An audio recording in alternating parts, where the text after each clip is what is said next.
The clock on the microwave flipped to midnight. My 18th birthday. The living room was completely dark except for the pale blue glare illuminating my mother Vanessa's face. There was no cake on the kitchen island. There were no balloons or cards. Instead, 3 heavy-duty black trash bags sat slumped against the front door, bulging with my entire wardrobe. Vanessa finally spoke, her eyes glued to her screen. She said we needed the room. She reminded me I was a legal adult now. She explained that Uncle Adrian was moving in tomorrow to help my father, Garrett, sell the lake house, and told me to leave my keys on the counter. My chest tightened. I swallowed the lump in my throat, letting the silence stretch out for a long second. I pulled the heavy brass key off my ring and dropped it onto the granite countertop. The sharp metal clatter echoed through the empty house. She simply kept scrolling.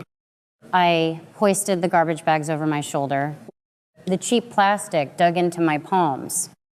I stopped at the doorway, turning back one last time to look at the woman who raised me.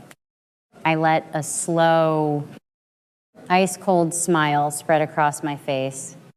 I stepped out into the freezing night air and pulled the door shut behind me.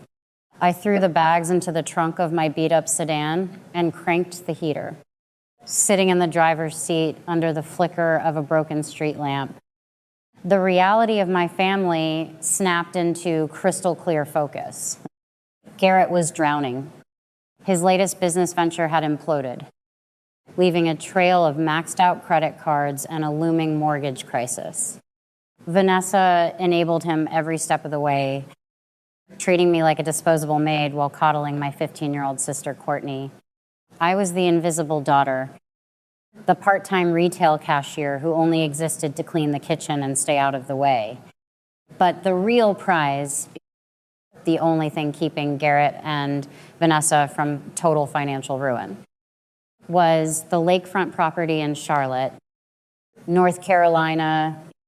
My grandmother had built that house from the ground up. Following her funeral, Garrett and Adrian descended like vultures, salivating over the property, assuming they were the default heirs. 3 weeks before my birthday, the arrogance reached a boiling point. Adrian strutted through our front door, reeking of cheap cologne and unearned victory. He dropped his leather briefcase on the dining table and loudly bragged about a done deal. He had secretly bypassed the standard market, signing a massive cash contract with a predatory hard money lending syndicate to flip the Charlotte Lake House for $850,000. They laughed right in front of me. They joked about kicking the dumb waitress out of the home her grandmother loved. They counted stacks of phantom cash, planning vacations and car upgrades.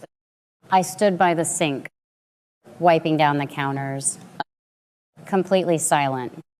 They thought I was ignorant. They thought I was powerless. They had absolutely no idea that I had already seen the syndicate contract sitting open on Adrian's laptop. I knew the exact terms.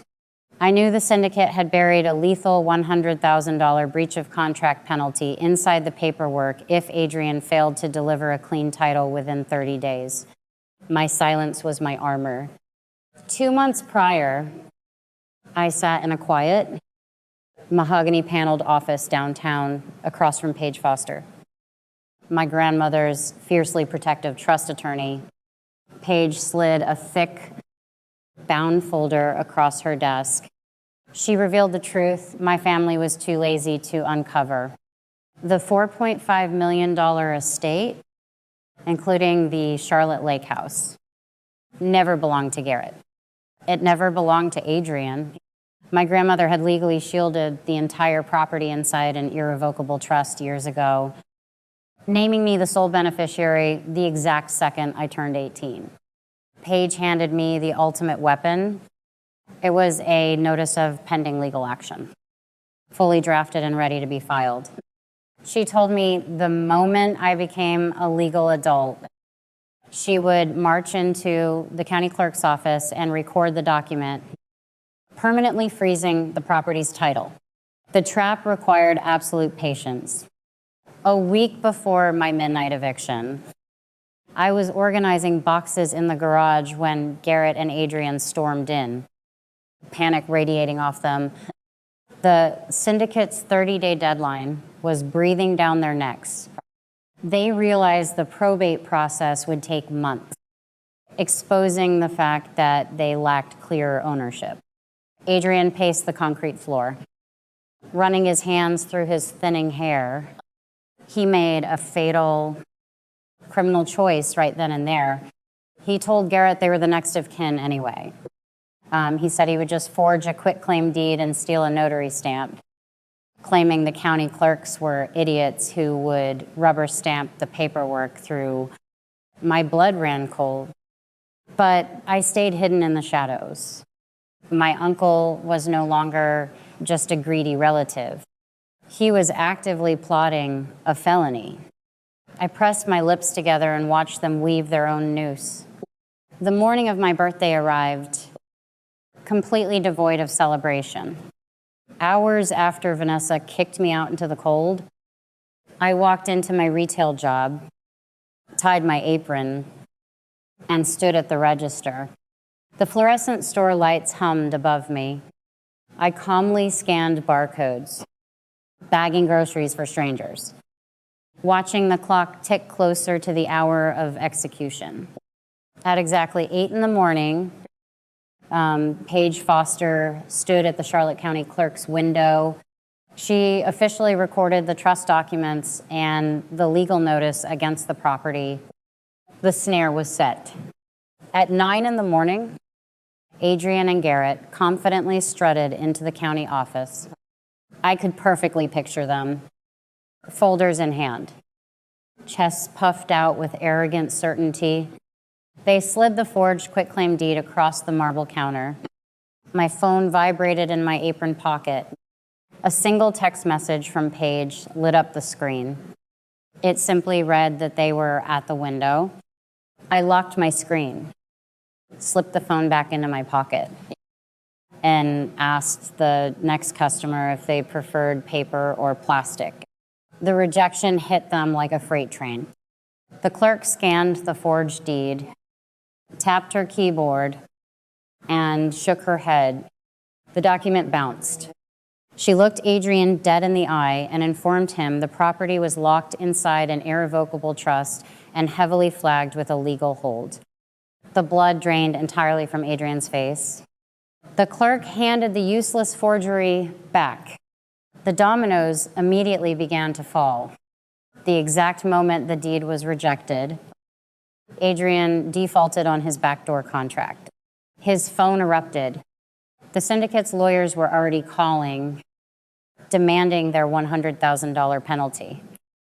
Garrett stared blankly at the clerk, the realization washing over him that his financial bailout had just evaporated into thin air.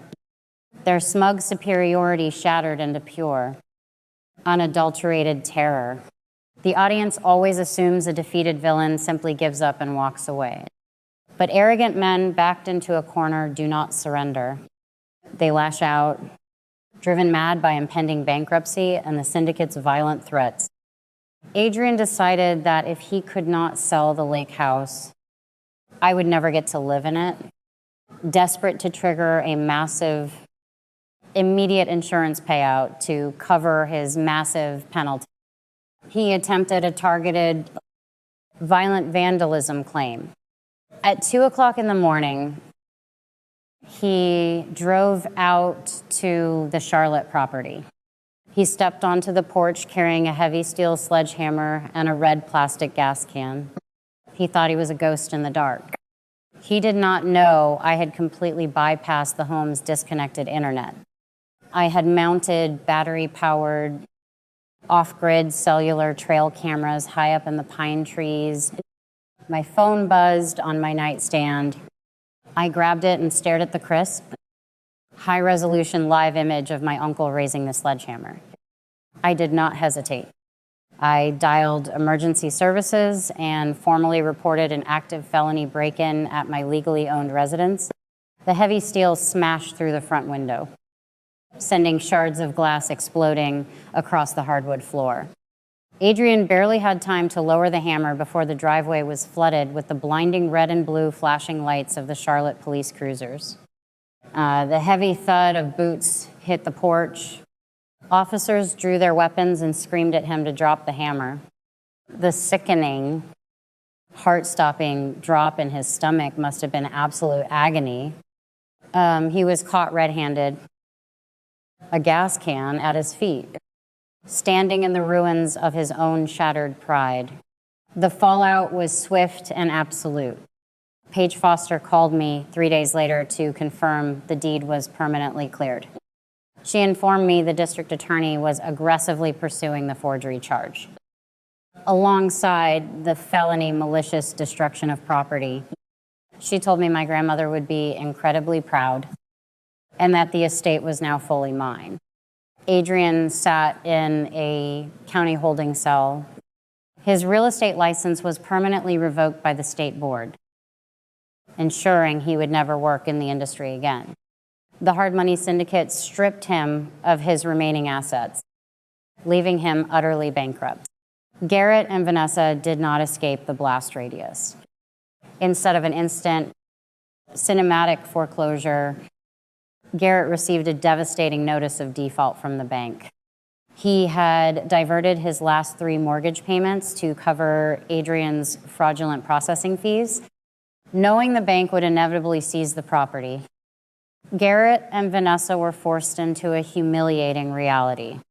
They frantically packed their belongings into rented boxes, preparing to move into a cheap, cramped apartment across town.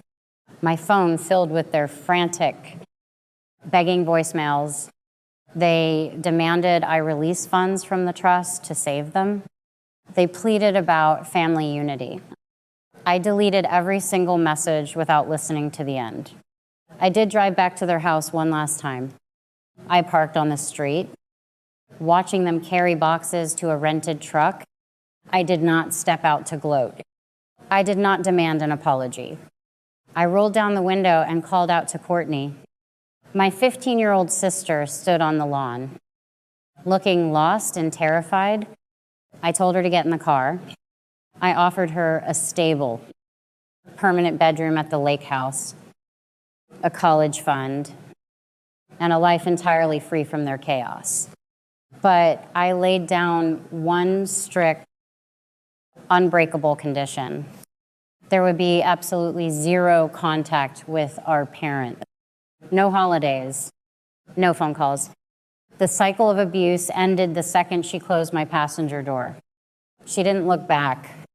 She climbed in, buckled her seatbelt, and we drove away, leaving Garrett and Vanessa standing in the driveway of their own ruin. I sit on the back porch of the lake house now, watching the morning mist roll off the water. A lot of people ask me how I could do it, how I could stand by and watch my own blood relatives lose everything they had. They ask if the guilt keeps me awake at night. The truth is, my family taught me the most profound psychological lesson of my life. They taught me that toxic, narcissistic people will aggressively weaponize the concept of family. They use the word like a leash. They demand your unconditional loyalty, your money, and your silence, while offering absolutely zero respect in return. They believe sharing DNA gives them a permanent hall pass to treat you like collateral damage. Surviving them forced me to write my own rules for living. The first rule is that silence is the ultimate camouflage against an arrogant person. When a toxic relative thinks you are stupid, never correct them. Never waste your breath trying to convince them of your worth. Let them operate under the illusion of total control until they walk blindly into their own trap. The second rule is that the universe respects paper, not emotions. You cannot outscream an abuser. You cannot outcry a narcissist. But you can outdocument them. Cold, hard legal boundaries are the absolute only language manipulative people understand when they finally slam into a brick wall. The third and most important rule is that DNA is nothing more than a biological fact. But family is an earned privilege. Society conditions us to forgive endless cruelty simply because the abuser shares our last name. That is a lie designed to keep victims trapped in the cycle. Cutting off toxic blood relatives is not a sin. It is not an act of cruelty. It is a necessary, fundamental act of self-preservation. When the people assigned to protect you become the very monsters you need protection from, you owe them nothing. Have you ever had to walk away from someone who shared your last name just to save your own sanity? How did you finally find the courage to lock the door behind you and stop looking back? Tell me in the comments. I read every single one. I know how isolating it feels to be the villain in a toxic family's survival narrative. If you need a reminder today that it is perfectly okay to protect yourself, save this video. Share it with someone who is standing on the edge, needing permission to finally cut the cord. Trust is earned, not owed. I am Natalie, and for the first time in 18 years, I am completely free. I know exactly what you are screaming at the screen right now. You are asking, why did she just stand there and take it when her uncle was bragging about that $850,000 backdoor deal? Why didn't she confront him? Why let her mother pack her entire life into trash bags on the midnight of her 18th birthday without fighting back? It is incredibly easy to judge from the outside. But when you grow up in an emotionally and financially abusive household, you fall victim to the slot machine effect. In psychology, we call this intermittent reinforcement. You are not stupid, and you are not weak. You are conditioned. You get addicted to the tiny crumbs of hope or rare. Normal family dinner. A fleeting moment where your parents actually act like parents. You stay quiet because you are trained from childhood to believe that rocking the boat will cost you your survival. But Natalie did something brilliant. She stopped pulling the lever on the slot machine, and she weaponized her silence. Let us break down the street-smart financial moves she made, because this was not just family drama. This was a masterclass in legal self-defense. First, the audit strategy. Predatory relatives and scammers thrive on assumptions and intimidation. They absolutely hate details. Instead of screaming at her father and uncle, Natalie went straight to the source. She sat down with the trust attorney and verified the paper trail. She understood that in the real world, loud entitlement always loses to an irrevocable trust. She secured the receipts before the battle even started. Next, building the case. When her uncle announced his plan to forge a legal document, she did not try to stop him. You cannot negotiate with a scammer, even if you share their last name. She let him leave a documented paper trail of a felony. And when she knew the physical backlash was coming, she didn't rely on luck. She installed off-grid cellular trail cameras. She completely removed the messy, emotional family dynamic and simply gathered undeniable, prosecutable evidence. Finally, the buyout. Your peace of mind is your most valuable asset, and sometimes you have to invest heavily to secure it. Natalie did not stay to gloat while her parents lost their home. She did not demand an apology because she knew she would never get a genuine one. By rescuing her sister and setting a zero-contact boundary, she executed the ultimate buyout. She invested entirely in her own freedom. Here is the verdict. Your DNA does not dictate your obligations.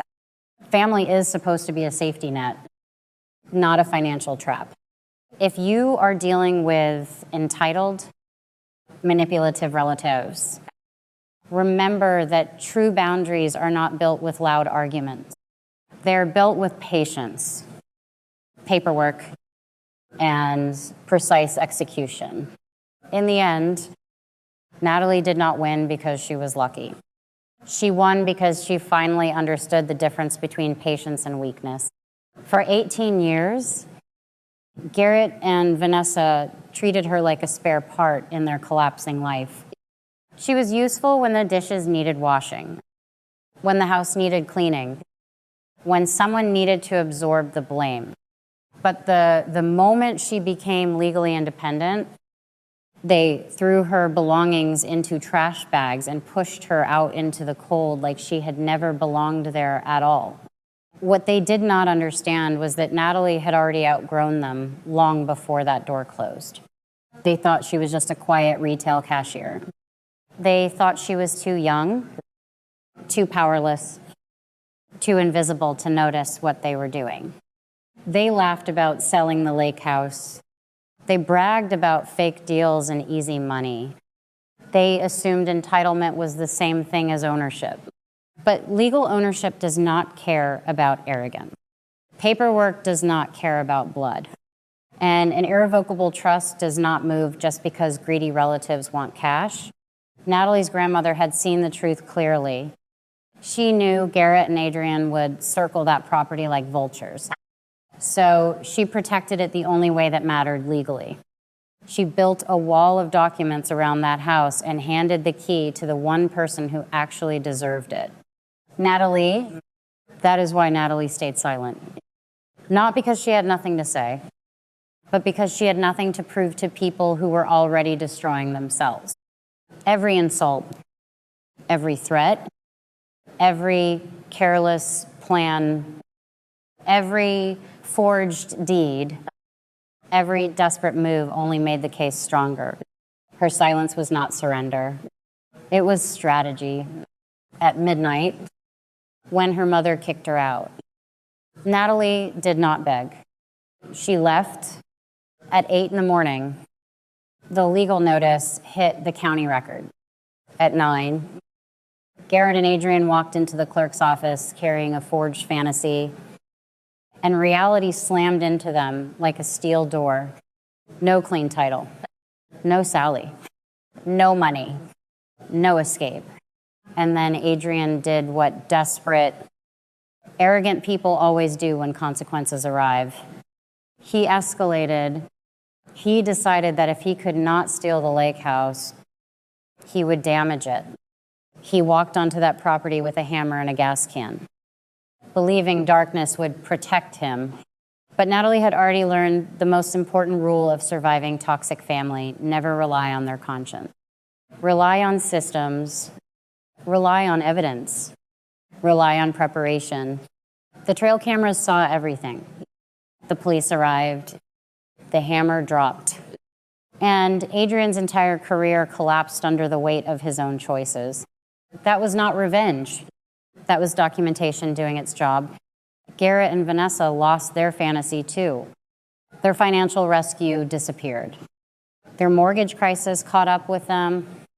The same people who threw Natalie into the cold were suddenly calling her phone, begging for the trust money they once believed they could steal.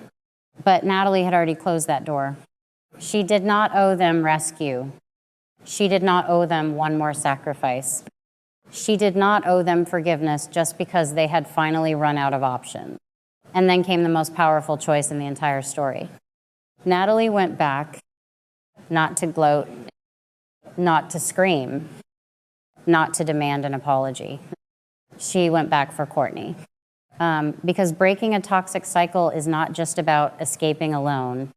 Sometimes it means reaching back for the one person still trapped behind you and saying, you do not have to become what they made us. But Natalie gave her sister one clear condition: no contact with the people who built the cage. That boundary was not cruel. It was protection. Now Natalie sits on the porch of the lake house, watching the mist rise off the water, finally living inside the peace her grandmother wanted for her. No trash bags by the door, no shouting from the kitchen, no adults demanding that a child carry their failures. Just silence. safety, and the slow realization that freedom is real.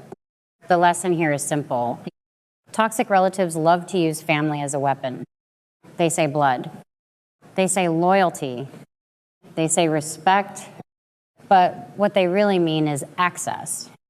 Access to your money. Access to your labor. Access to your guilt. Access to your silence. Do not confuse their need for access with love.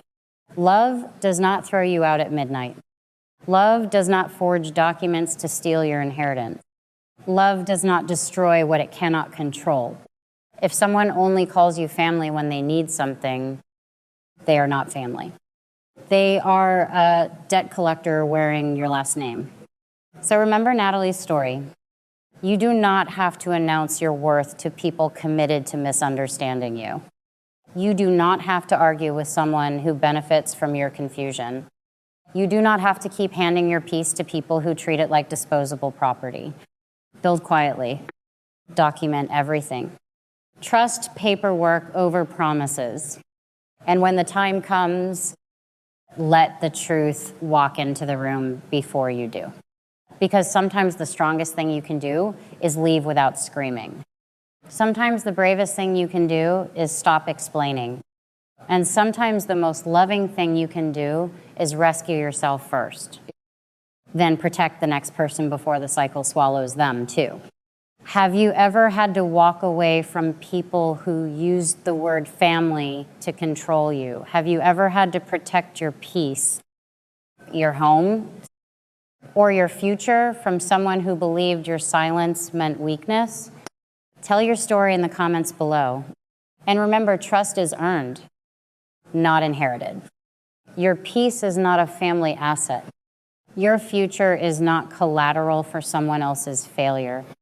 And the day you stop begging toxic people to treat you like family is the day you finally become free. Have you ever had to legally or financially protect yourself from the people closest to you? Drop your story in the comments below. I read every single one. If this breakdown helped you see your own situation differently, hit that subscribe button. Stay smart. Protect your peace. And I will see you in the next one.